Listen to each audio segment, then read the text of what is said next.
Vous attendez sans doute à cette question, mais hier a eu lieu le tirage au sort de la Ligue des Champions. L'an dernier, vous aviez un petit peu pesté contre un tirage très difficile. Cette année, vous le trouvez plus facile ou moins facile? Bonjour à tous.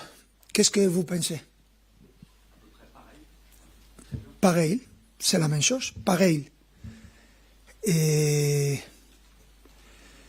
je pense que, à mon avis, pour analyser ça vraiment, en étant honnête,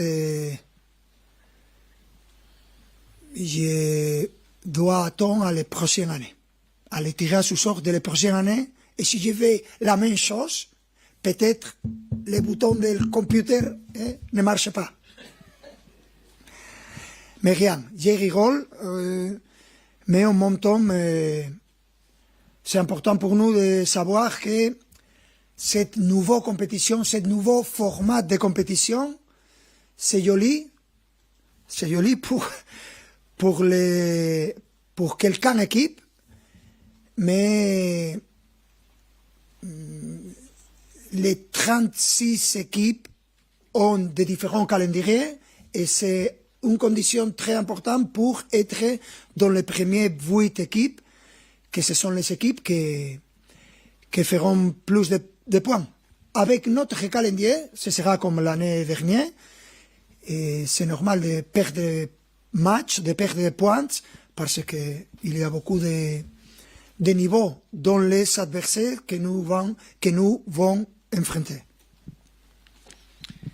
Bonjour, Nicolas Georgerot, RTL. Pour compléter sur la question de Baptiste, aujourd'hui vous en faites, avec ce calendrier qui est pas évident, enfin en tout cas ce groupe qui est pas évident, l'objectif d'être vraiment dans le top 8 avec les avantages ensuite qui sont maintenant donnés aux équipes qui sont dans le top 8. Je ne sais pas quel est l'objectif. Je ne sais pas.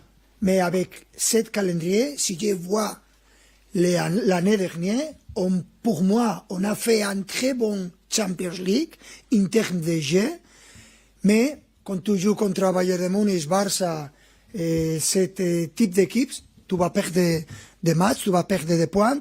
Il n'y a pas, sur notre groupe, sur notre calendrier, il n'y a pas de match facile contre une équipe facile, et parce qu'on a pris deux des meilleures 3 équipes de poteau 4, deux des meilleures équipes du poteau 3. On a eu de la fortune à le poteau 2, et le premier, on a pris, pour moi, 2 des très meilleures équipes du poteau 1. Sur ce type de calendrier, et pensons à la saison dernière, je pense que c'est difficile de gagner 5 matchs et faire un match nul pour être dans les 8 premiers. Nous le pouvons faire, bien sûr, mais ce sera très difficile. Et à la fin, c'est la compétition, on doit accepter que c'est notre rôle, c'est des premiers tirages au sort de cette nouvelle compétition. Bonjour Louise, Dominique Séverac, le Parisien. Warren Zaïre-Emery n'a pas été retenu cette semaine en équipe de France. Quand vous êtes arrivé en 2023, il jouait un peu plus que maintenant. Comment on fait pour garder sous pression un joueur comme ça qui n'est plus un titulaire indiscutable? Est-ce qu'il faut le remobiliser? Comment on fait? C'est quand tu as un joueur comme Warren Zaïre-Emery, pour moi comme entraîneur, c'est un vrai plaisir parce qu'il est un joueur incroyable avec un comportement avec un niveau top, très top, et rien. Il doit continuer à faire ce qu'il fait, chercher de jouer de plus. Je pense qu'il a la qualité, il est et il sera un joueur très important, et rien. Pendant la carrière d'un joueur, c'est normal d'avoir des hauts et des bas, et tu peux être à un haut niveau et jouer un peu moins, mais mon conseil, c'est de continuer comme ça parce qu'il est un vrai exemple de ce que doit être un joueur du PSG. Bonjour coach, tout au fond, Arthur Perrault, RMC. On arrive dans la dernière ligne droite du mercato. Gigio s'entraîne toujours avec vous. On l'a vu ce matin avec le sourire en arrivant sur le terrain. Comment ça se passe avec lui? Et est-ce qu'il y a une chance qu'il reste au Paris Saint-Germain à la fin de ce mercato? Merci. Je ne sais pas. Je ne sais pas. Ça dépend du mercato, ça dépend des joueurs, ça dépend des agents, ça dépend des clubs, des autres clubs. Je ne sais pas. Mais on continue comme d'habitude et j'espère, parce que c'est le meilleur pour lui, qu'il peut trouver des solutions et rien à ajouter sur ce sujet. Bonjour Luis, Clara, TNT Sport Brasil. Je veux revenir sur le tirage de sort de Ligue des Champions. Est-ce que vous pouvez parler un peu plus de le match avec Barcelone? Pour beaucoup de gens, ce sont les deux meilleures équipes de la saison dernière et un peu de votre sentiment de jouer une autre fois sur Barcelone. Et pour moi, c'est un sentiment positif et négatif. C'est joli de jouer et de retourner à Barcelone parce que c'est ma maison. Et c'est joli de jouer contre Barcelone parce que c'est un club qui cherche de jouer très bon football avec beaucoup de joueurs de qualité et un jeu très offensif. Et c'est toujours joli d'affronter ce type de match contre ce type d'équipe. Mais en mon temps, pour moi, si je dois parler de mon cœur et de quelques jeux et de la souffrance de jouer contre les clubs qui m'aident de plus, c'est toujours difficile et je ne suis pas content de ce match, mais en mon temps, c'est un sentiment difficile de valoriser. Bonjour Loïc Tanzi pour l'équipe. On a vu face à Angers et face à Nantes, deux équipes qui ont joué très très bas sur le terrain face à vous. Est-ce que pour vous il y a une différence par rapport à l'année dernière? Est-ce que le fait d'être champion d'Europe fait que les équipes vous craignent encore un peu plus? Peut-être, mais je me rappelle l'année dernière avoir la même sensation avant le match, spécialement contre les équipes de son moyenne. C'est normal, chacun cherche de jouer de la meilleure des manières et nous sommes habitués. C'est la phase du jeu plus difficile parce que on a parlé de ça la semaine dernière. Et c'est difficile de jouer s'il y a un peu d'espace, s'il n'y a pas de temps, mais on est habitué à dominer cette phase du jeu. Et, bueno, on doit être prêt pour quel que soit le type de match. Oui. Bonjour Loïs. Ici, bonjour. Patrick Amundsen pour Société de Presse. Juste pour revenir sur le tirage au sort de la Ligue des Champions, en résumé, quelle est l'équipe que vous redoutez le plus ou quelle est l'équipe dont vous devez vous méfier particulièrement, selon vous? Merci. Aucune équipe et toutes les équipes. On va jouer 8 matchs, 4 à la maison et 4 à l'extérieur. Et à la fin, ce sont les points que tu dois avoir pour qualifier. Je n'ai aucune intention de penser en une seule équipe parce que ce n'est pas comme va la compétition. Et la vraie compétition commence quand tu joues contre des adversaires à la maison et à l'extérieur, à domicile et à l'extérieur. C'est quand commence la compétition. C'est notre objectif d'être là. Je ne sais pas si on va être là pour les chemins courts ou pour les chemins longs.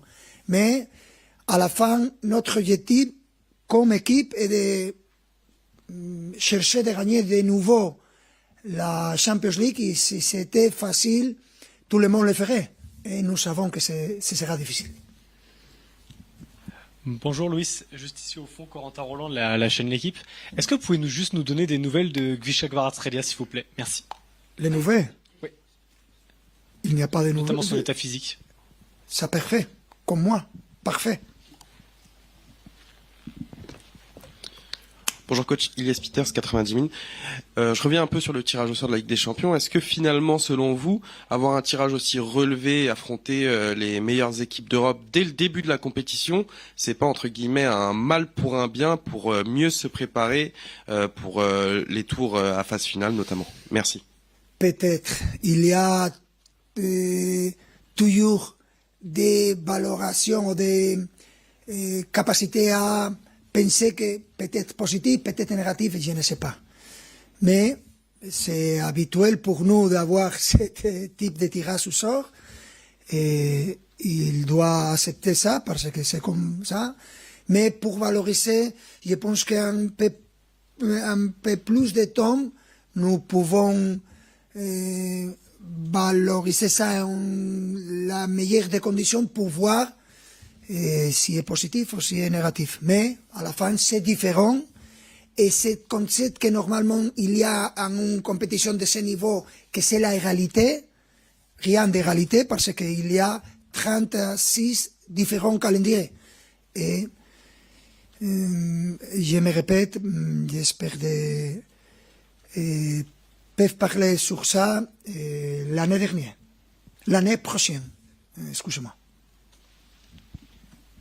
Bonjour coach, Mourad Safiane pour la Source Parisienne. Je vais mélanger deux sujets, les Titi du centre de formation et le Mercato. On a l'impression que vous n'avez pas recruté des joueurs pour faire de la place à d'autres joueurs déjà présents. Les gens pensent court terme, nouvelle signature, mais vous avez peut-être des joueurs déjà là qui vont peut-être avoir une plus grande place cette saison. Je pense à Mayolou, à Mbaye, ou peut-être des joueurs qui étaient blessés la saison dernière qui pourront... Est-ce qu'il y a des transferts cachés comme ça, des joueurs déjà là que vous n'allez pas forcément signer tout de suite, qui sont déjà là, mais à qui vous allez donner plus de place cette saison? Bien sûr, ce n'est pas un modèle qui doit penser à signer chaque année 400 joueurs, ce n'est pas le modèle. Le modèle, c'est d'avoir confiance sur les joueurs del campus ou sur les joueurs jeunes qu'on a signés l'année dernière, il y a 2 ans. C'est ça la condition. Et quand tu vois des joueurs jeunes, peut-être qu'ils ne sont pas réguliers, mais nous devons gérer ces sautes et ces bas pour affronter la saison. Et chaque saison est différente, chaque saison présente des nouveautés pour les joueurs, spécialement pour les jeunes joueurs. Et on est ouvert à ça, on est ouvert à développer ça, et on est content de l'effectif que nous avons. Et on pense d'améliorer tous les temps, on pense de changer beaucoup de choses, mais après, avant ça, il y a un analyse très important pour nous de valoriser nos joueurs. Bonjour coach, Kevin Cassé du MaxSpace. Justement pour revenir sur la question de mon collègue, on va continuer sur les Titi et Ibrahim Mbaye, un joueur qui est pétri de talent. Justement, et là il continue de faire ses gammes avec l'équipe pro. Il y a quelques temps, je vous avais posé la question sur ses axes d'amélioration. Êtes-vous satisfait de sa progression? Merci beaucoup. Je suis très satisfait d'avoir Mbaye. J'ai vu clairement son amélioration, non seulement quand il joue avec les Under 19, quand il joue avec nous, quand il s'entraîne tous les jours avec nous. Il est un des joueurs où nous avons beaucoup d'expectations et je pense qu'il a besoin de temps, mais on est content de savoir qu'il a beaucoup de qualité et il est un joueur très important et je pense qu'il peut être un des joueurs sur nous pouvons poser notre confiance. Bien sûr. Dernière question. Bonjour coach. Paris a bien réussi son début de saison. C'est aussi le cas de votre adversaire demain, Toulouse. Quel regard vous portez sur cette équipe et à quel match vous attendez demain? C'est la même question avant de chaque match, spécialement à l'extérieur. Peut-être nous attendons un match compliqué, serré, parce qu'il n'y a pas de match facile à l'extérieur, mais en montant en termes footballistiques, on pense à savoir gérer quelques moments de match très pression haut et surtout en bloc bas, sans espace, sans le temps que normalement tu as à différentes phases du jeu. Ils sont en un très bon moment parce qu'ils ont gagné les 2 derniers matchs, les 2 premiers matchs. Carlos Martínez sont entraîné, les entraîné, il a le niveau, il cherche de jouer très bon football et bueno, prêt pour ces difficultés et on a besoin de gagner ce match parce que nous voulons continuer sur notre chemin. Merci beaucoup. Merci.